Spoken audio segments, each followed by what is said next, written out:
es un poco extensa. Vamos a hablar de la enfermedad pulmonar obstructiva crónica, la actualización de la guía GOL 2022. A manera introductoria, pues la GOL, que fue una iniciativa mundial de diferentes personas conocedoras del tema, se unieron para establecer unos lineamientos para ofrecer recomendaciones del diagnóstico, manejo y prevención de la POC. Este programa inició en 1998, su primer registro fue en el 2001, pero fue hasta el 2002 donde se creó el primer comité y a partir de ese entonces anualmente se generan una serie de actualizaciones de las guías que la preceden con la información disponible año a año y está todas las guías en el sitio web de la organización, que es www.goldcop.org. Este último reporte del 2022 recopila la información suministrada desde enero del 2020 hasta julio del 2021 y así sucesivamente anualmente se emiten las diferentes recomendaciones. ¿Cuáles son las fortalezas de la guía? Nos ofrece herramientas para el tratamiento de la enfermedad con el fin de aliviar y reducir el impacto de los síntomas en las personas. También nos da elementos para reducir el riesgo de eventos adversos. El principal evento adverso pues, es la agudización, dado que incrementa de manera exponencial el riesgo de mortalidad en el año siguiente a la presentación. Nos permite una clasificación multidimensional de la enfermedad y promueve una individualización en el tratamiento de esta condición, que es lo que se promueve finalmente en las enfermedades respiratorias crónicas, un tratamiento individualizado basado en la heterogeneidad que tienen estas enfermedades. En relación a los datos epidemiológicos, es una enfermedad altamente mortal, es la tercera causa de muerte a nivel mundial y es responsable cerca de 2 millones de muertes anuales que corresponden al 6% de la mortalidad global. Hasta antes de la pandemia era la principal causa de muerte por enfermedad respiratoria, superando a la neumonía. Es una de las principales causas de morbilidad y de muerte prematura, entendiendo muerte prematura como una mortalidad incrementada antes de los 65 años. En relación a la prevalencia, pues es variable y dependerá de diferentes factores, del lugar donde se realiza el estudio, de los hábitos y las exposiciones en el lugar donde se intervenga y los diferentes factores genéticos que allí se dispongan. Globalmente se establece que la prevalencia oscila entre 3.79 a 6.98 casos por 100.000 habitantes. Sin embargo, pues la variabilidad es marcada dependiendo de las variables que anteriormente mencioné. En Latinoamérica hay diferentes trabajos en relación a los datos epidemiológicos. Uno que ya es del año 2000, que marcó un impacto en la descripción epidemiológica fue el estudio Platino, que evaluó la prevalencia de la enfermedad en 6 ciudades de Latinoamérica y nos permitió entender cómo es de variable la prevalencia de la enfermedad. Entonces vemos cómo en Ciudad de México tiene una prevalencia relativamente baja y en ciudades como Montevideo se incrementa casi el doble a la determinada en México, y esto en relación al hábito tabáquico que existe en dicha ciudad. En Colombia también se hizo un esfuerzo grande en un estudio que se llamó Prepocol, que evaluó la prevalencia de la enfermedad en diferentes ciudades de Colombia, y globalmente se estableció una prevalencia de 8.9%, y esta prevalencia se relacionó principalmente con el hábito tabáquico y considerablemente aumentó en pacientes mayores de 60 años. Este es otro trabajo que hay más reciente, que evaluó 370.278 pacientes entre el año 2010 y 2015.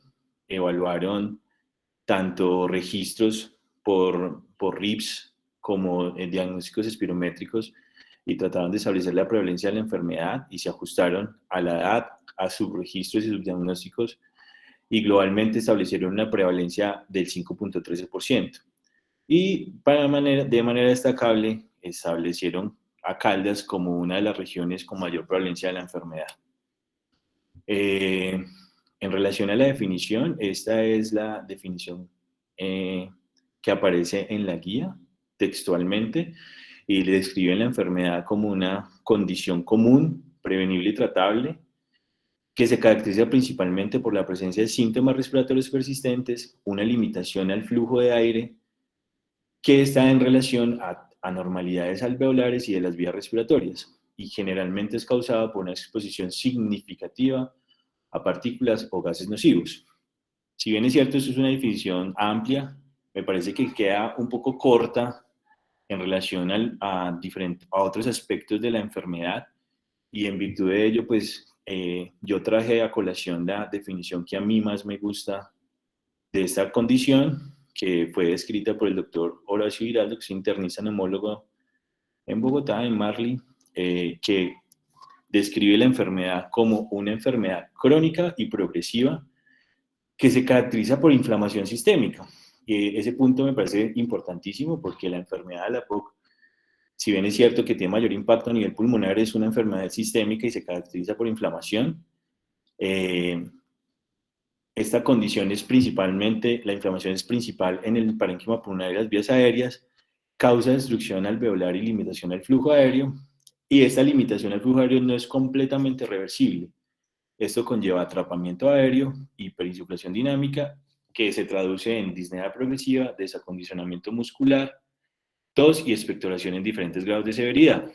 La principal causa es la inhalación crónica de partículas o gases nocivos, que más frecuentemente es el cigarrillo, por lo tanto es una enfermedad prevenible. Entonces, como vemos, es una definición un poco más amplia y que engloba otros aspectos de la fisiopatología de la enfermedad.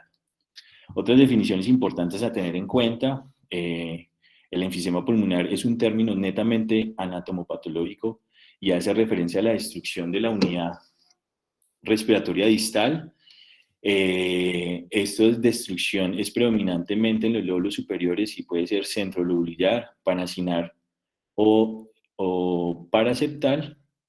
Por sí sola no es diagnóstica de enfermedad pulmonar obstructiva crónica, es nada más un rasgo anatomopatológico. La bronquitis crónica es un término clínico que hace referencia a la presencia de tos y expectoración 3 meses seguidos de cada año por 2 años consecutivos. Lo mismo, la misma referencia que con el enfisema pulmonar, por sí sola no es indicativo de EPOC. Y otros términos importantes que se han venido acuñando en los últimos tiempos, el EPOC temprano, que hace referencia a los cambios espirométricos en ausencia de síntomas respiratorios.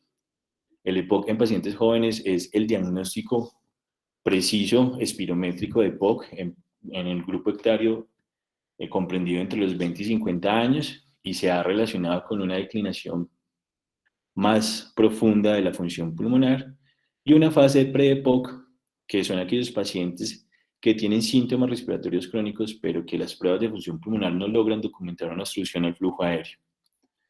En relación a los factores de riesgo, pues tradicionalmente tenemos el tabaquismo como el principal y el más estudiado, pero hay otras exposiciones importantes que se han relacionado con incremento de la incidencia de la enfermedad, como otros tipos de tabaco, la marihuana, el tabaquismo en la gestación, diferentes exposiciones ambientales, trastornos perinatales, estado socioeconómico bajo. Todos esos factores de riesgo se han relacionado con aumento en la prevalencia de la enfermedad.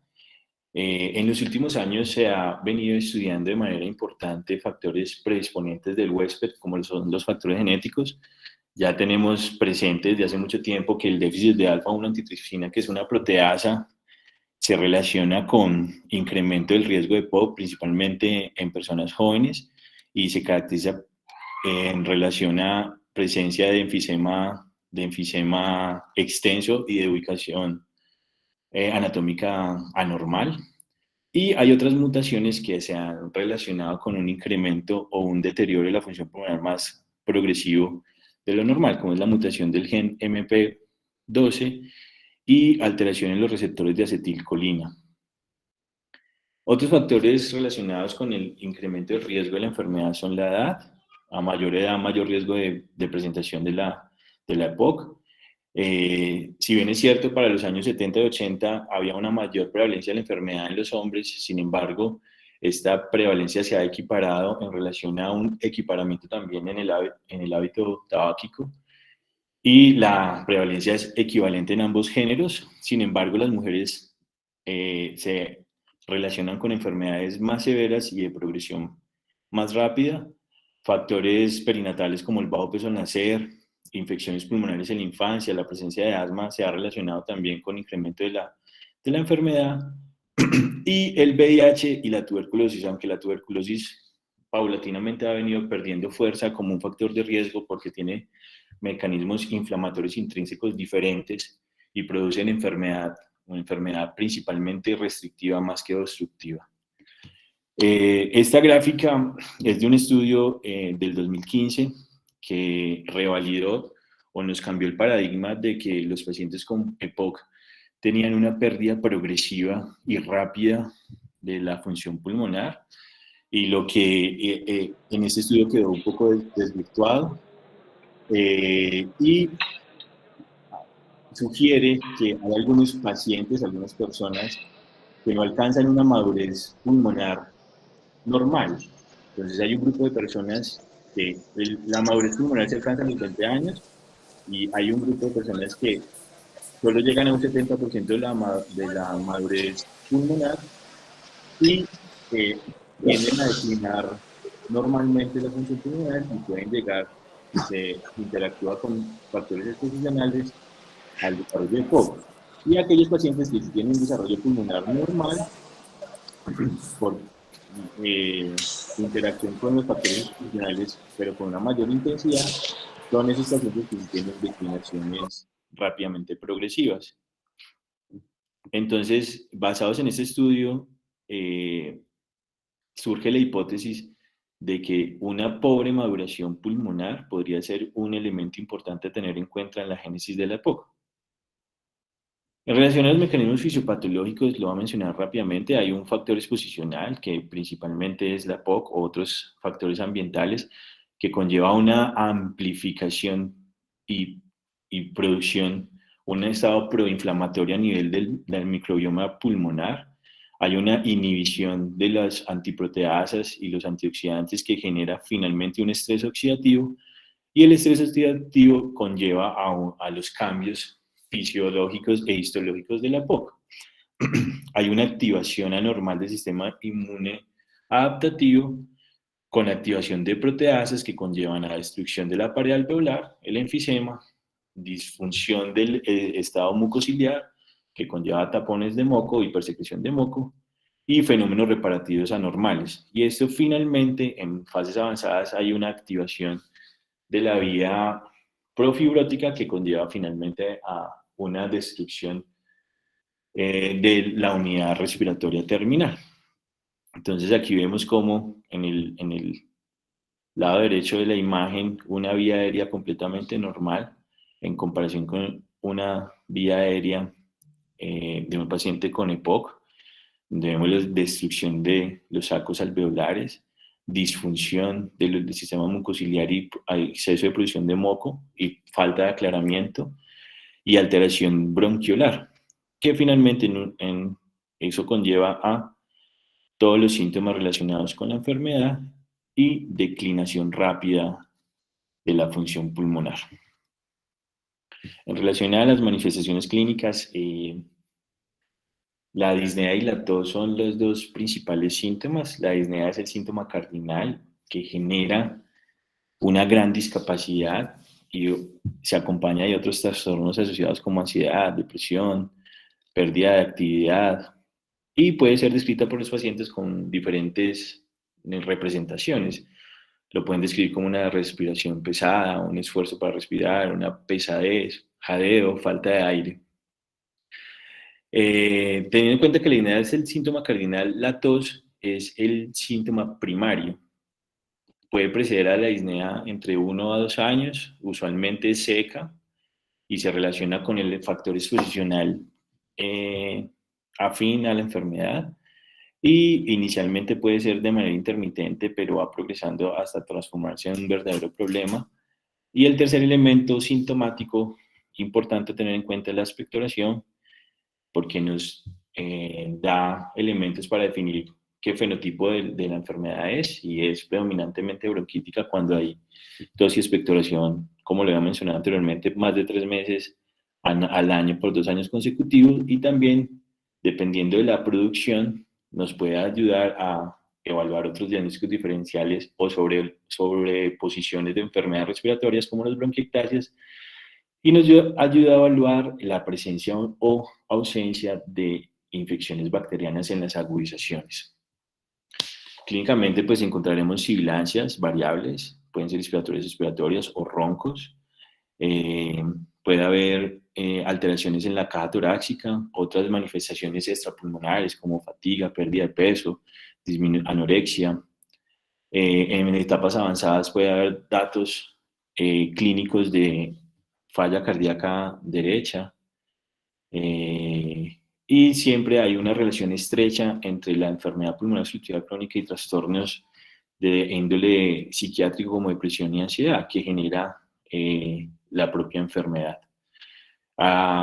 En la evaluación global del paciente, pues siempre tener en cuenta los factores de riesgos posicionales, los antecedentes patológicos con relación a los diagnósticos diferenciales, los antecedentes familiares, el patrón de los síntomas. Recordar que la POC es una enfermedad progresiva y los síntomas son progresivos.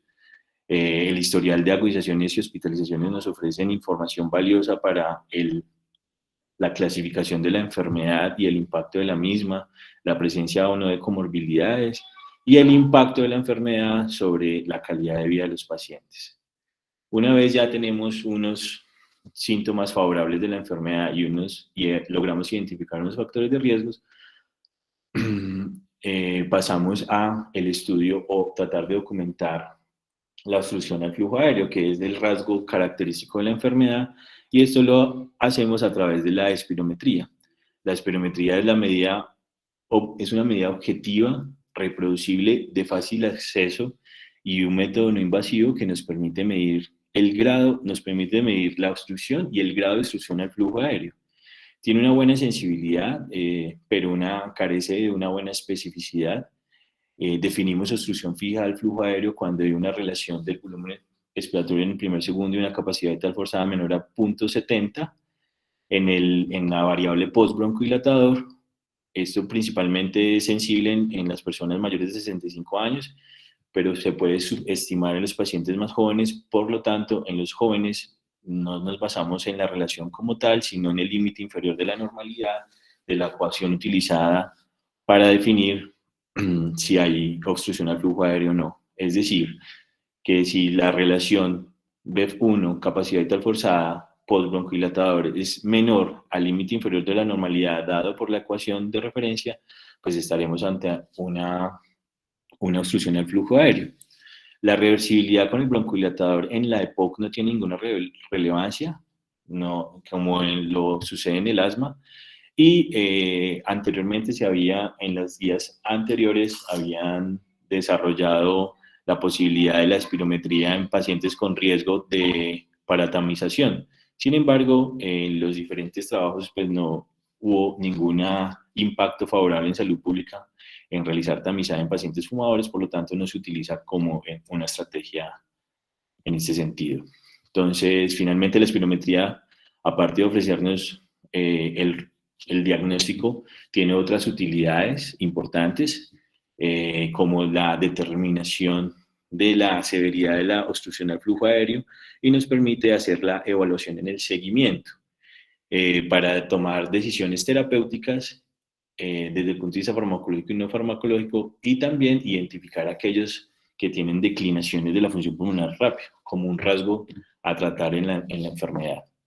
La evaluación del paciente es una evaluación global y donde evaluamos diferentes aspectos. Entonces evaluamos la severidad, la limitación al flujo aéreo, el impacto de la enfermedad, basados en la severidad de los síntomas, el riesgo que tiene de presentar exacerbaciones futuras y hospitalizaciones, y la presencia o no de comorbilidades.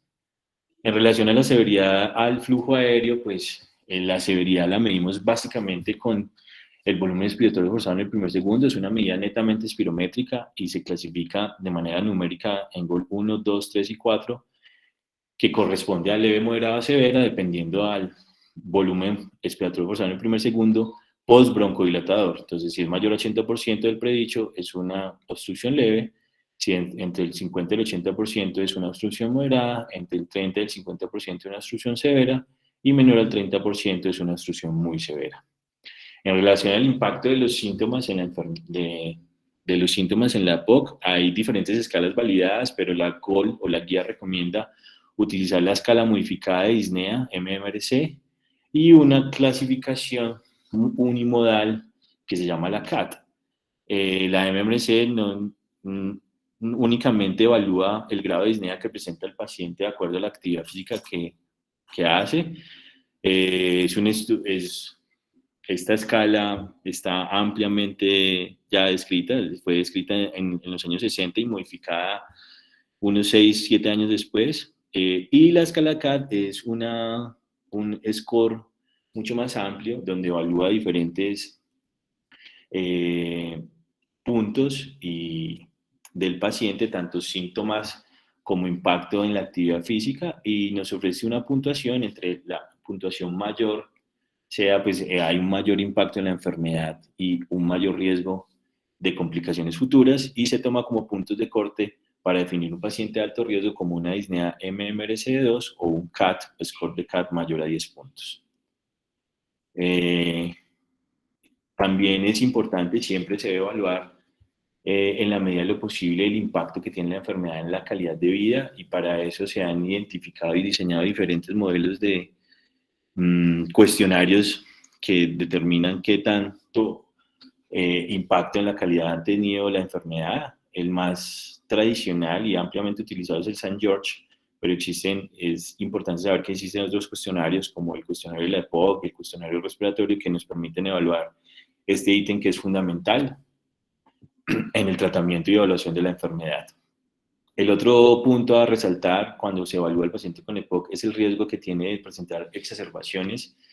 Entendemos como exacerbación el empeoramiento de los síntomas basales que conlleva un aumento o cambio en su terapia farmacológica. Ya lo mencioné anteriormente, las agudizaciones se asocian con un peor pronóstico futuro. Es una variable independiente de mortalidad al año siguiente de la presentación. Tiene mayor impacto incluso que en agudizaciones por falla cardíaca y evento coronario agudo. En relación a la mortalidad, el mejor predictor del riesgo de agudización es el BEF1. Entre más compromiso del volumen expiratorio forzado en un segundo, pues mayor riesgo de agudizaciones.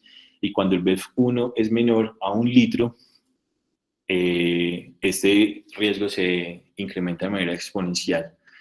Se ha intentado introducir el recuento de eosinófilos séricos como un marcador, como un biomarcador para evaluar riesgo de exacerbaciones. Sin embargo, esto todavía no está totalmente estandarizado, y las agudizaciones deben clasificarse dependiendo del grado de cambio en la terapéutica que requiera, entre leve, moderado y severo. Leve cuando hay un incremento en el uso de beta-2 o la necesidad de utilizar otro inhalador de acción corta. En moderado cuando requiere esteroides o antibióticos, pero no hay necesidad de acudir por urgencias o necesidad de hospitalización, y aquellos que requieren hospitalización o presentan falla respiratoria aguda, pues los entenderemos como una agudización severa. En relación a las comorbilidades, como es una enfermedad sistémica, usualmente se ve acompañado de diferentes enfermedades asociadas que conllevan a un peor impacto de la enfermedad. Entonces siempre se deben evaluar y a intentar corregir esas comorbilidades. Destacamos la sarcopenia, los trastornos metabólicos, los trastornos minerales óseos, los trastornos psicológicos, ansiedad y depresión, las enfermedades cardiovasculares y el cáncer de pulmón.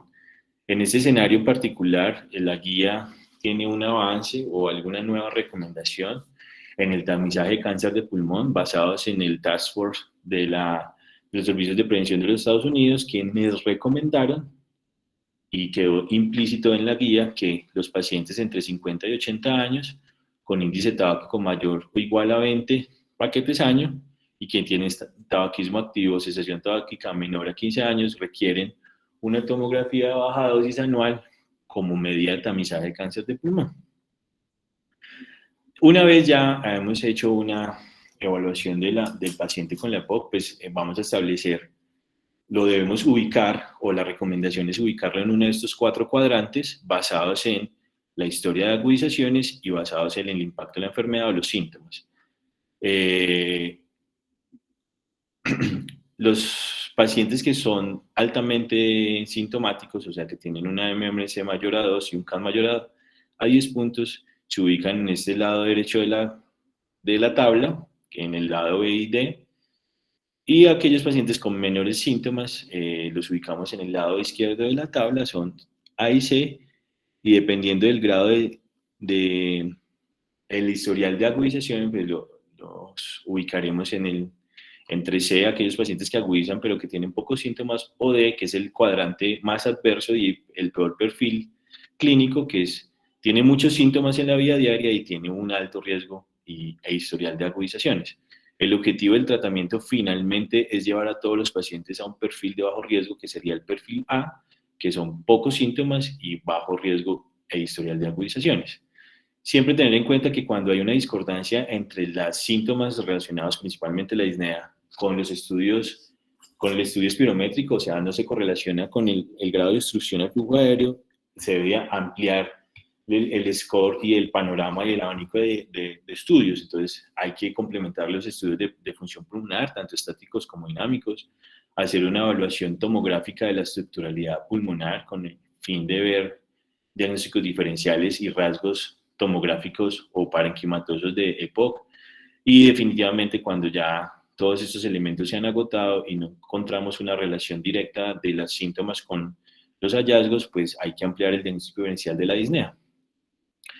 Siempre que se evalúa el paciente con la EPOC, se establece cuál es el estado actual del paciente, pero también hay que definirle cuál es su pronóstico futuro. Y basados en este punto, en este escenario, se han identificado diferentes calculadoras y score de riesgo o pronóstico de mortalidad.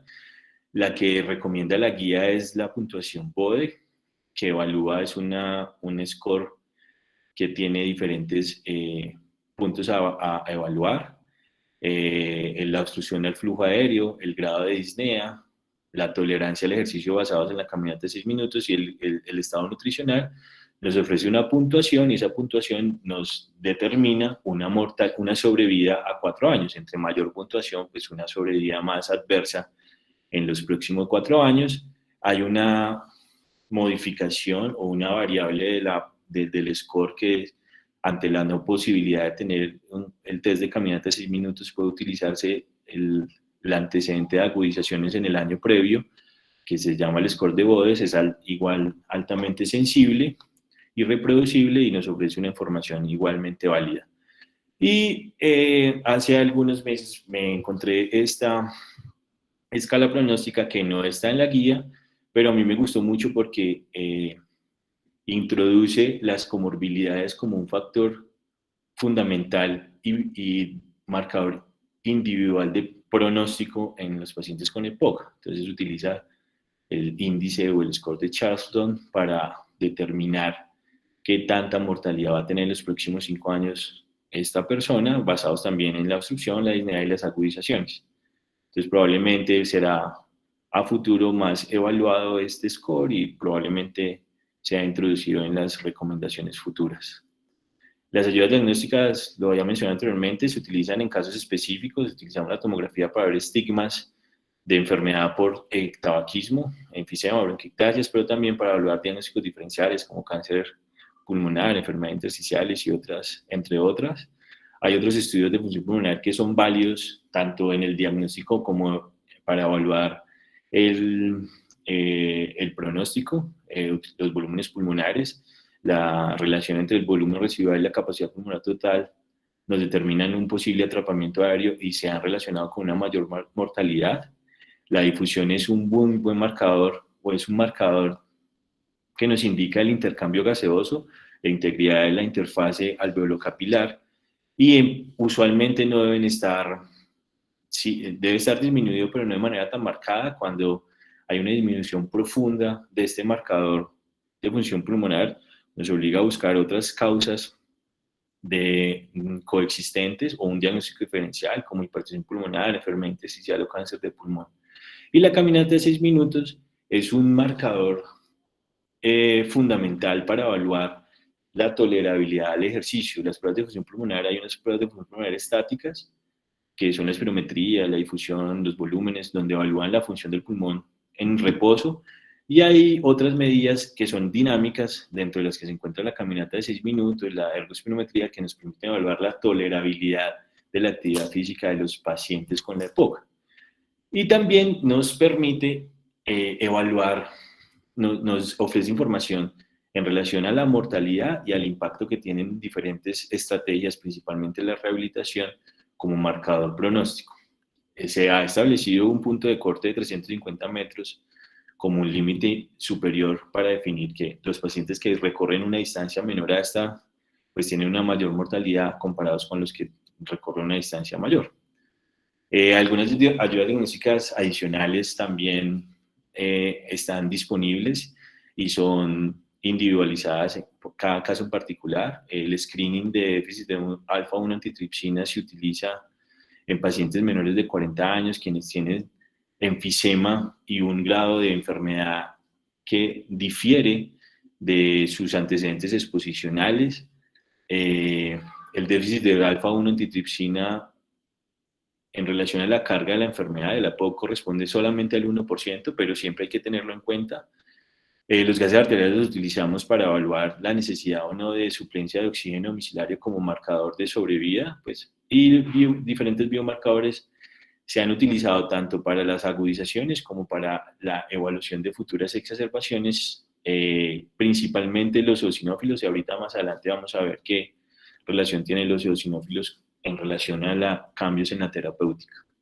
Los diagnósticos diferenciales son amplios, con otras enfermedades respiratorias, asma, bronquiectasias, tuberculosis, bronquiolitis, que puede ser obliterativa o una panbronquiolitis, otras enfermedades no pulmonares como la falla cardíaca. Sin embargo, en este ítem creo que la guía se queda un poco corta porque no incluye la enfermedad intersticial, que comparte los elementos etiológicos y los síntomas. Debería ser incluida y siempre debemos tenerla en cuenta como uno de los diagnósticos diferenciales. En relación al tratamiento, pues el tratamiento de la enfermedad pulmonar obstructiva crónica en fase estable es multidimensional. Son diferentes elementos que debemos tener en cuenta, no solamente el tratamiento farmacológico, sino una serie de medidas no farmacológicas que impactan de manera favorable en la enfermedad y en el bienestar de los pacientes con la EPOC. La cesación tabáquica es uno de los principales elementos que debemos implementar cuando evaluamos un paciente con EPOC. Cerca del 40% de los pacientes aún tienen tabaquismo activo al momento del diagnóstico. Es la única medida que logra impactar de manera contundente el curso de la enfermedad, basados en la disminución de la pérdida de la función pulmonar. Y en programas bien configurados, la tasa de éxito es importante, es mayor al 25%. En relación a las estrategias para la cesación tabáquica, encontramos varias. La primaria o la primera medida es encontrar una terapia de reemplazo a la nicotina, y en este escenario hay diferentes elementos que podríamos utilizar. A mí en lo personal me gustan los chicles de nicotina, sin embargo son de difícil consecución, pero hay diferentes otros elementos como inhaladores, aerosoles, parches. Bueno, es una herramienta muy confiable y ofrece tasas de abstinencia a largo plazo adecuadas, es ampliamente efectivo. Siempre tener en cuenta que está contraindicado en eventos, tanto evento coronario agudo como accidente cerebrovascular, y debe utilizarse pasado de 2 a 4 semanas después del evento primario. En relación a los cigarrillos electrónicos, pues para el año 2019 hubo un aumento de casos en los Estados Unidos relacionados con injuria pulmonar por vapeo, entonces, y la eficacia real de esta medida pues no fue muy fuerte y basados en estos elementos pues la guía no lo recomienda, entonces no es una medida que se recomiende para la cesación tabáquica. En relación al tratamiento farmacológico hay diferentes fármacos que podemos utilizar o que están descritos para la cesación tabáquica, la vareniclina, el Champis, el bupropion y la nortriptilina. La nortriptilina no sé si se comercializa en Colombia, no tengo conocimiento. Tenemos disponibles el bupropion y la vareniclina, sin embargo, hace algunos meses un warning porque había un aumento del riesgo cardiovascular y pararon como la producción, no se está comercializando. La terapia farmacológica por sí sola ofrece unos beneficios muy bajos, muy pobres, por lo tanto debe siempre ir acompañada de un tratamiento conductivo comportamental, idealmente por psiquiatría, de cesación tabáquica, y la combinación de ambos elementos pues, llevarán al éxito de la intervención. Otros medicamentos que se han testeado para la cesación tabáquica está la clonidina por el efecto alfa-adrenérgico central, sin embargo, pues su utilidad es limitada porque el riesgo de eventos adversos es alto, entonces no se utiliza generalmente. En relación a la vacunación, aquí también hay unas modificaciones importantes. Ya sabemos que o teníamos familiarizado que los pacientes con enfermedades respiratorias crónicas, y en este caso con EPOC, requieren inmunización anual contra influenza y contra neumococo. El neumococo dependerá del grupo etario. Los pacientes que son menores de 65 años requieren el neumococo 23 valencias y aquellos que son mayores de 65 años requieren el de 13 valencias. Cuando recibe uno u otro, se debe esperar un año para ponerla inmunizar con el otro biológico. ¿Hay alguna recomendación basada en un estudio que requiere el neumococo 23 valencia requiere un refuerzo entre el quinto y décimo año? Sin embargo, esto no está contemplado en la guía, entonces solo sería una dosis en la vida. Y adicionalmente, pues basados en el estado de la pandemia, la Organización Mundial de la Salud recomienda la inmunización contra el COVID-19 y también se estableció unos esquemas adicionales que es la vacunación contra pertussis en los pacientes quienes no han sido vacunados en la adolescencia, y en los pacientes mayores a 50 años también debe hacerse inmunización contra varicela zoster, con una grave recomendación importante. En relación a la terapia farmacológica, siempre se busca cumplir esos tres objetivos, que es la reducción de síntomas, reducir la frecuencia y la severidad de las agudizaciones y mejorar la tolerancia al ejercicio, que conllevará una mejor calidad de vida. Continúan hasta el momento, hasta el sol de hoy, siendo los broncodilatadores la medida fundamental, el tratamiento farmacológico primario de la EPOC. Todos sabemos que tienen diferentes mecanismos de acción y hay diferentes grupos farmacológicos. El objetivo de ellos es reducir, mejorar el flujo aéreo y los volúmenes pulmonares, disminuir la hiperinsuflación dinámica que genera la actividad física, que conlleva mala tolerancia en ejercicio, y reducir, en principio, el riesgo de agudizaciones. Dentro de los grupos farmacológicos encontramos los beta-2 agonistas. Ellos son estimuladores de los receptores betas a nivel del sistema bronquial, producen una relajación del músculo líquido bronquial, aumento del AMP cíclico, que conlleva a una disminución de la broncoconstricción más que una broncodilatación. Encontramos los broncodilatadores de acción corta, que conocemos como SABA, y los de acción prolongada tienen diferentes rutas de inhaladores, moléculas para inhalar, polvo seco, presurizado. Algunos pueden utilizarse en inyección, aunque esta ruta ya no está popularizada y ya no se utiliza, y tienen diferentes durabilidad, entre 4 a 6 horas los de acción corta y de 12 a 24 horas los de acción larga. Han demostrado en sus estudios pivotales que mejoran de manera significativa la obstrucción al flujo aéreo determinada por el BEF1, disminuyen la hiperinsuflación dinámica, que conlleva una disminución de riesgo de agudizaciones y el número de hospitalizaciones. Y entre sus eventos adversos destacables está taquicardia, temblor y menos comúnmente la hipocalemia. Los antimuscarínicos son bloqueadores de los receptores muscarínicos, principalmente M3. Este bloqueo conlleva una relajación muscular y ellos sí generan un, una propiedad broncodilatadora más marcada que los beta 2. Por eso se ha determinado que tienen un efecto un poco más benéfico que los beta 2 cuando se comparan en monoterapia. También tienen impacto en reducción del deterioro de la pérdida de la función pulmonar, disminuyen el riesgo de agudizaciones y mejoran la calidad de vida. Y adicionalmente, los LAMA, específicamente el tiotropio, ha demostrado que es altamente efectivo en mejoría de la función pulmonar en los pacientes que están en rehabilitación pulmonar. Dentro de las reacciones adversas destacables está sequedad de boca y menos comúnmente sabor amargo y metálico. Sin embargo, la descripción o los eventos adversos son realmente muy poco descritos y en general son medicamentos muy seguros. Las metilsalcinas aún siguen siendo descritas en la guía, a pesar de que ampliamente en el tiempo han demostrado su poca eficacia y su poco beneficio, y su alta tasa de eventos adversos. Por lo tanto, a pesar de que está disponible y que se describe en la guía, no se debe utilizar.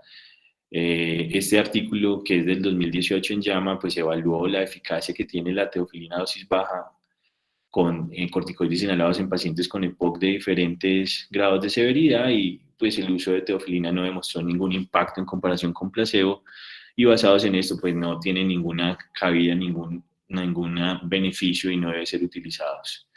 La terapia combinada demostró en sus estudios que mejoran de manera significativa la disminución de la progresión de la pérdida de la función pulmonar, pero principalmente su beneficio primario es que reduce de manera importante la incidencia de agudizaciones, y dentro de las agudizaciones severas que conllevan la hospitalización. Este es el estudio pivotal primario, es el FLAME, que comparó el indacaterol glucopirronio con salmeterol, distribuido en 2 brazos, una distribución homogénea, ¿verdad? Los pacientes eran similares en diferentes grados de enfermedad, y pues el uso de indacaterol glucopirronio comparado con corticoides más LABA demostró una reducción muy significativa del riesgo de agudizaciones en el año posterior del seguimiento de cualquier severidad, pero con mayor impacto en las agudizaciones moderadas a severas que en las severas, aunque también hay un beneficio real. Finalmente, ¿cuáles son las recomendaciones de la guía en el tratamiento farmacológico? La terapia broncodilatadora es el gold standard, el manejo primario de la enfermedad, porque nos lleva a reducir los síntomas y disminuir el riesgo de agudizaciones.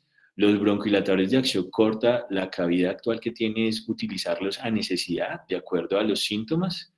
La combinación de SABA y SAMA se complementan y ofrecen unos elementos broncodilatadores más importantes que utilizándolos como monoterapia. Los broncodilatadores de acción prolongada de manera significativa mejoran la función pulmonar, la disnea y el estado de salud, y reduce el riesgo de exacerbaciones. En monoterapia ambos. Cuando se utilizan en monoterapia se prefiere el LAMA porque tiene un efecto mejor en reducción del riesgo de exacerbaciones. La combinación de LABA-LAMA es superior a monoterapia en relación a la disminución de la progresión de la pérdida de la función pulmonar, y reduce el riesgo de síntomas, reduce el impacto de los síntomas. Y como lo mencioné anteriormente, el tiotropio es altamente efectivo en mejorar la tolerancia al ejercicio en los pacientes que están en rehabilitación pulmonar.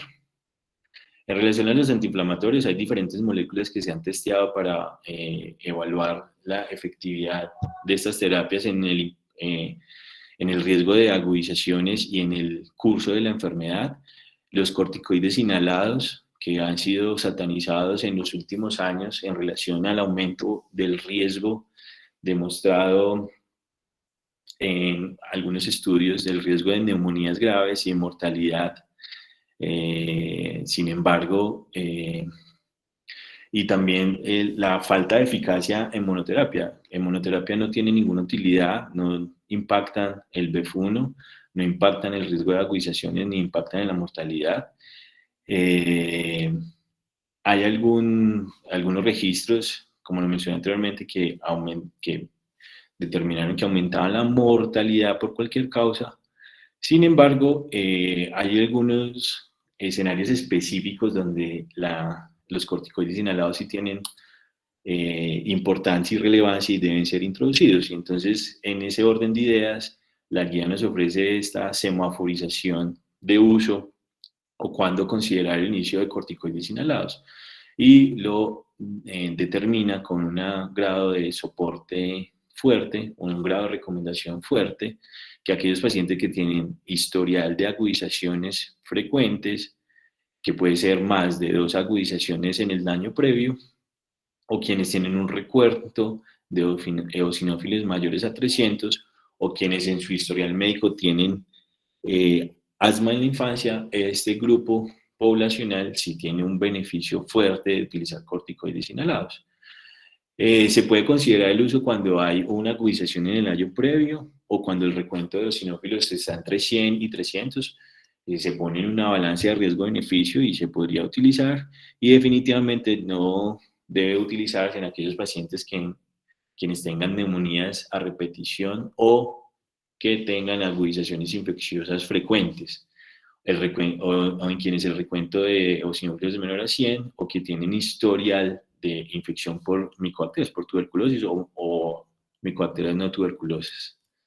La triple terapia en un solo dispositivo demostró que reduce el riesgo de manera importante en pacientes específicos de agudizaciones y también en menor proporción mejoran la función pulmonar. Y en el estudio, en el análisis post-hoc del trabajo pivotal, hubo una demostración de una reducción del riesgo de mortalidad importante del 28.6% por todas las causas. Entonces eso desvirtúa un poco lo que conocíamos antes del uso de los corticoides inhalados. Sin embargo, esto todavía hay que revalidarlo y pues no es del todo información válida.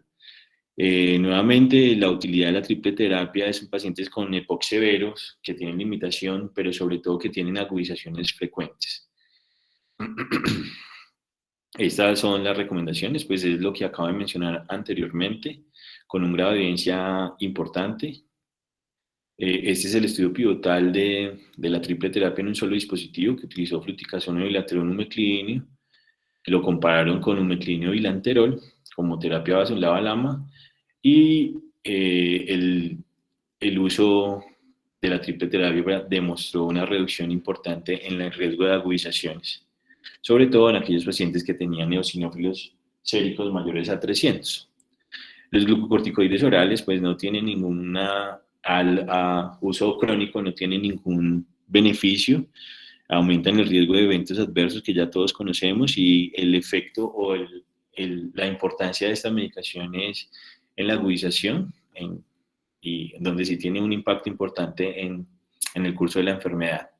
Los inhibidores de fosfodiesterasa 4, el roflumilaz, se han utilizado en aquellos pacientes que son agudizadores, inhibe la destrucción del AMP cíclico intracelular, que conlleva un efecto inmunomodulador y antiinflamatorio. Sin embargo, en monoterapia no tiene ningún beneficio, es una terapia de rescate es una rescate de segunda o tercera línea, tiene muchos eventos adversos, principalmente gastrointestinales, y siempre tener precaución en los pacientes que tienen bajo peso y sobre todo trastornos depresivos, porque puede incrementar estos síntomas y puede tener desenlaces inclusive fatales. Los antimicrobianos se utilizan en aquellos pacientes también que tienen fenotipos bronquíticos y que tienen historial de agudizaciones frecuentes, no tanto por su efecto antimicrobiano, sino por sus efectos anti-inmunomoduladores y antiinflamatorios. Se deben utilizar a largos periodos, por lo menos 6 meses. Sin embargo, se ha documentado que más de un año de uso de la terapia no ofrece ningún beneficio en el objetivo primario, que es reducción de las agudizaciones. Tener en cuenta las reacciones adversas como la resistencia bacteriana, la prolongación del QT corregido y alteraciones de pruebas auditivas. Y otros grupos, solo se utilizan los macrólidos, otros antibióticos que han sido testeados no han demostrado ningún beneficio real. Estas son la otra gama de antiinflamatorios que se han testeado, que encontramos los antioxidantes y las estatinas, pero pues ninguno de ellos ha demostrado ningún beneficio real y no se utilizan como medidas primarias. Otras terapias farmacológicas que en casos específicos se utilizan son la terapia con alfa-1 antitripsina, la suplencia, en quienes se documenta el déficit y enlentece la progresión del enfisema. Los antitusivos tienen evidencia controversial, pero en ciclos cortos pueden ser útiles en control de síntomas del paciente con EPOC, y los vasodilatadores pulmonares no tienen ningún beneficio y no deben ser utilizados porque pueden empeorar los niveles de oxigenación, crean un shunt adverso y es deleterio para los pacientes con la EPOC. Esto es otro ítem importante que tiene la guía, que siempre se debe evaluar la terapia inhalada, ofrecerle una información importante a los pacientes de cómo se debe utilizar el inhalador, con cuál se familiariza más. Siempre en las visitas recalcar la importancia de la adherencia y la técnica inhalatoria, que puede ser importante en el control de la enfermedad. La rehabilitación pulmonar es fundamental.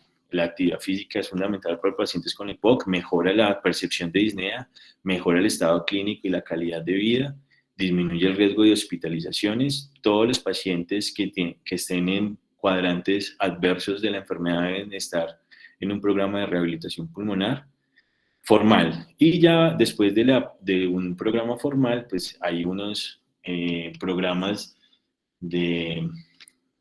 para programas de ejercicio domiciliario o de autoejercicio. La oxigenoterapia es una variable importante.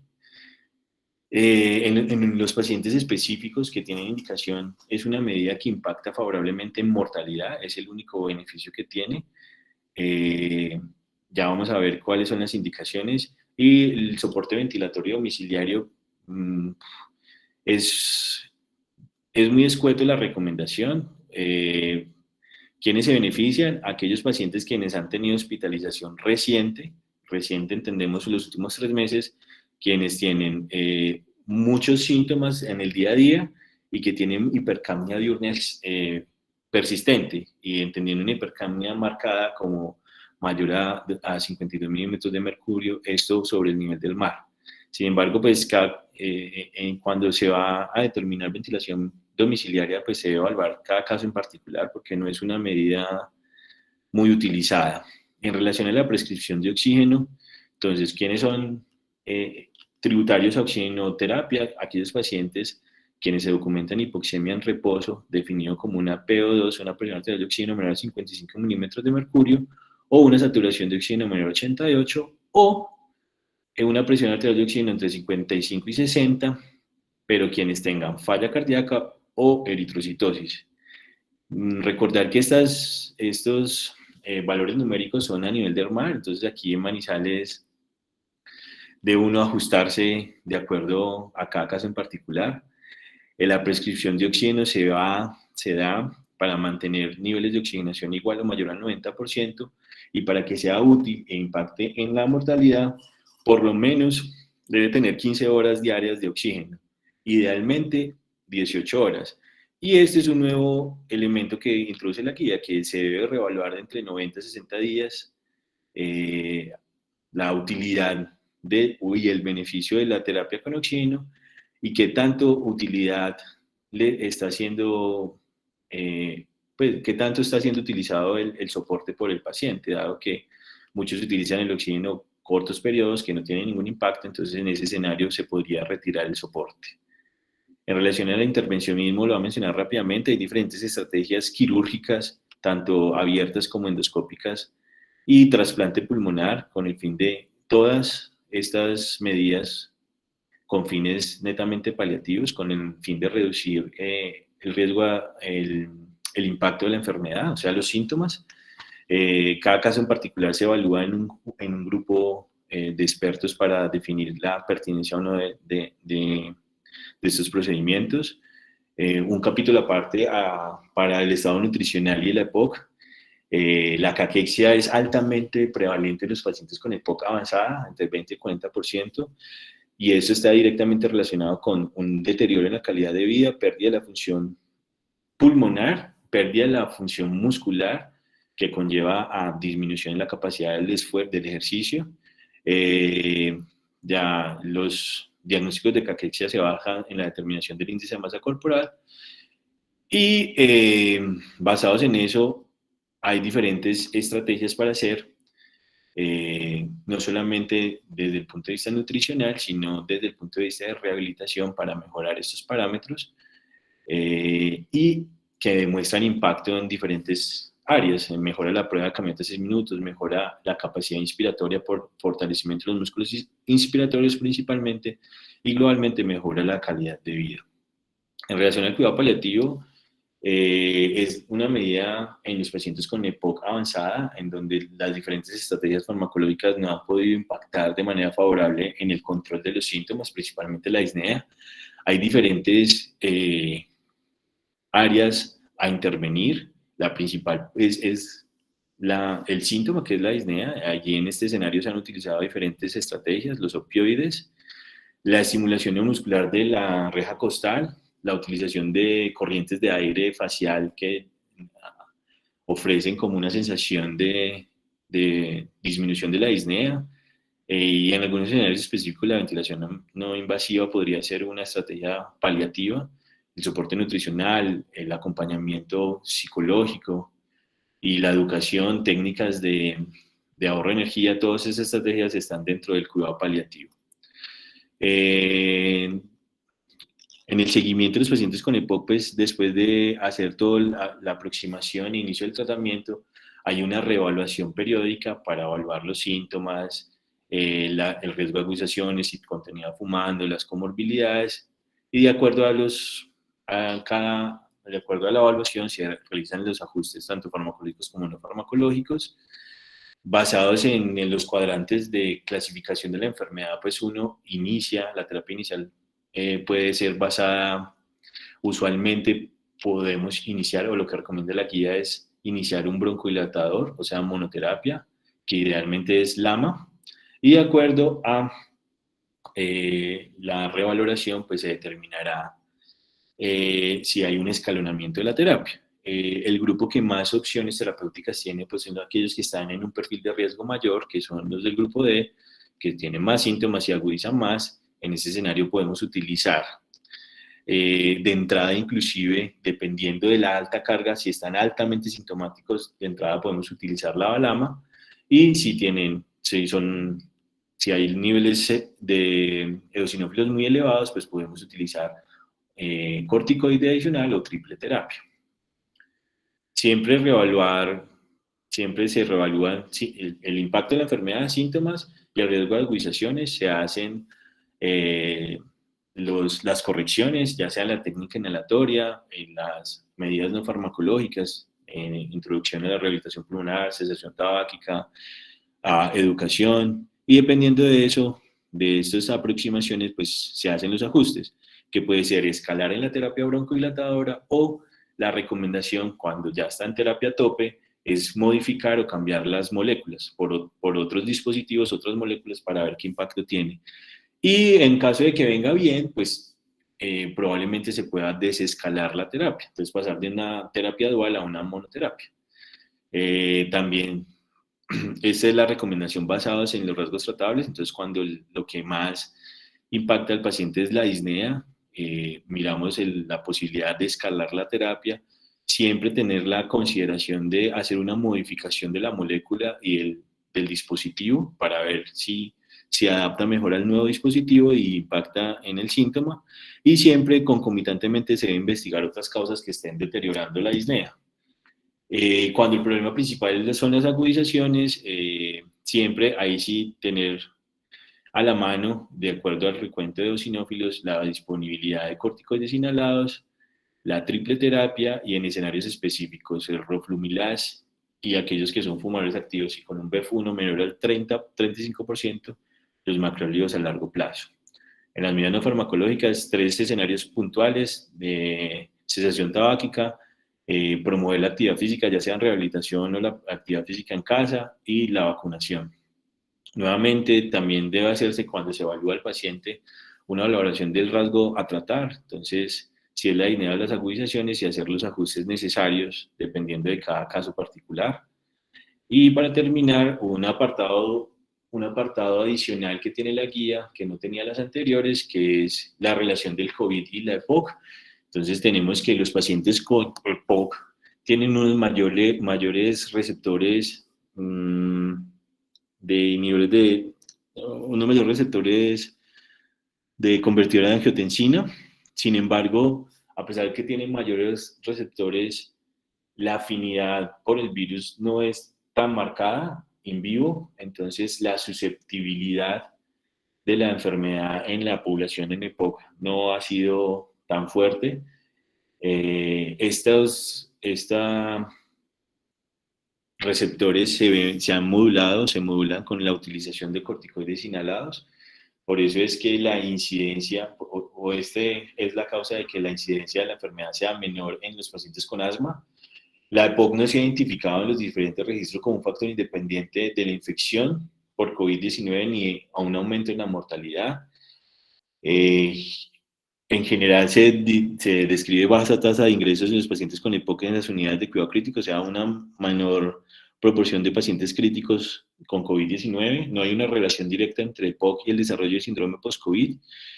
Y se contraindica en la medida de lo posible las terapias micronebulizadas basadas en la aerolización y el riesgo de propagación de la enfermedad. En relación a los estudios pulmonares, la espirometría durante altas tasas de prevalencia, entonces en esos periodos de alta prevalencia no se deben hacer, solo en casos emergentes, idealmente deben hacerse con pruebas moleculares negativas y se utilizan otras estrategias diagnósticas como los cuestionarios de POC y picos expiratorios, flujos expiratorios picos para que nos ayudarían al diagnóstico de la enfermedad. Broncoscopia solo en situaciones emergentes, idealmente con pruebas moleculares negativas y en áreas de recambio del flujo aéreo. Y esta gráfica que nos ofrece la guía, pues es para determinar la diferenciación entre la infección aguda por el COVID con la agudización de la EPOC es difícil, pero hay ciertos elementos que nos ayudan a discriminar uno de otro, como los trombocitopenia, los marcadores de severidad, y el otro punto relevante es que no se debe descontinuar la terapia de mantenimiento de la EPOC, o sea, debe continuar durante toda la infección por la enfermedad y debe incorporarse rápidamente a la rehabilitación pulmonar como una medida efectiva para control del síndrome post-COVID y deterioro de la EPOC. Y eso era básicamente lo que tenía. Listo, doctor.